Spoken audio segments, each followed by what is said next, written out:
সহিহ ইবনে হিব্বান, মুসনাদুল ইমাম আহমদ, সুনান আবি দাউদ ও সুনান ইবনে মাজাহ হযরত আনাস বিন মালিক রাদিয়াল্লাহু তাআলা আনহু থেকে বর্ণিত রাসূল সাল্লাল্লাহু আলাইহি ওয়াসাল্লাম ইরশাদ করেন, লা তাকুমুস সাআহ হাত্তা ইয়াতাবাহা আন-নাসু ফিল মাসাজিদ।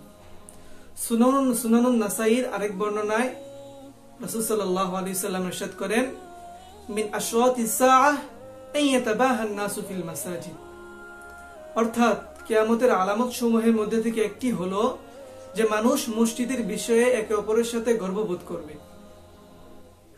মসজিদের বিষয়ে একে অপরের সাথে গর্ববোধ করার ব্যাখ্যায় প্রখ্যাত মুহাদ্দিস ইমাম মুনাবি রাহিমাহুল্লাহ ফাইজুল কাদিরে উল্লেখ করেন, আই ইয়াতাবাহুনা ফি ইমারাতিহা ওয়া নকশিহা ওয়া তাযয়ীকিহা কাফি'লি আহলিল কিতাব বিকানাইসিহিম ওয়া বিআইহিম।